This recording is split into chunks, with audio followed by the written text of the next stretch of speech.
YVS Chowdary దర్శకత్వంలో వచ్చిన లాహిరి లాహిరి లాహిరి మూవీతో తెలుగు ప్రేక్షకుల హృదయాల్లో సుస్థిర స్థానాన్ని పొందిన ఆదిత్య ఓం ఈ రోజు బందీ అనే కొత్త మూవీతో ప్రేక్షకుల ముందుకు వచ్చాడు.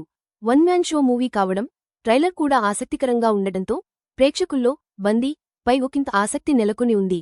మరి మూవీ ఎలా ఉందో చూద్దాం. కథ ఆదిత్య వర్మ, ఆదిత్య ఓన్ ఒక పేరుమోసిన లాయర్. డబ్బు, విచ్చలవిడి సుఖాలు మాత్రమే నిజమని నమ్మే ఆదిత్య కట్టుకున్న భార్యని, కొడుకుని పట్టించుకోడు. ఒక కేసు వాదించడానికి భారీ మొత్తంలో డబ్బు తీసుకుంటాడు. గర్ల్ ఫ్రెండ్ కోసం ఆదిత్య ఒక రిసార్ట్లో వెయిట్ చేస్తుంటాడు. కాకపోతే ఆ గర్ల్ ఫ్రెండే ఆదిత్యని మనుషులు తిరగని ఒక అడవిలో బందీగా ఉండేలా చేస్తుంది. ఆ అమ్మాయి ఎందుకు ఆదిత్యని అడవిలో బందీగా ఉండేలా చేసింది? అడవిలో ఆదిత్య పడ్డ కష్టాలేంటి? అసలు ఆదిత్య చేసిన తప్పు ఏంటి? ఒకవేళ తప్పు చేసి ఉంటే అడవి ద్వారా ఆదిత్య ఏమైనా గుణపాఠం నేర్చుకున్నాడా? అసలు ఈ కథ యొక్క లక్ష్యం ఏంటి అనేదే ఈ చిత్రకథ. 100% ఇది మంచి కథే.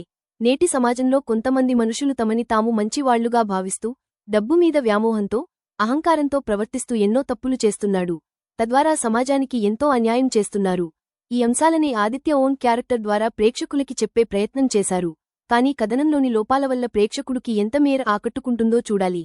ఈ కథ లక్ష్యం ఏంటో ఆ పాయింట్స్ ఆధారంగా సీన్స్ ని ఎలివేట్ చేయాల్సింది.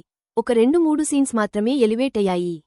ఫైనల్గా చెప్పుకోవాలంటే సింగిల్ క్యారెక్టర్తో సమాజానికి ఒక మంచి మెసేజ్ చెప్పాలని మేకర్స్ ప్రయత్నం చేశారు. కానీ కథనం, డైలాగులు బాగోకపోవడం బందీకి కొంచెం మైనస్గా పరిగణించవచ్చు. దీంతో ప్రేక్షకులని తన బందీగా చేసుకునే అవకాశాలు తక్కువగా ఉంటాయేమో.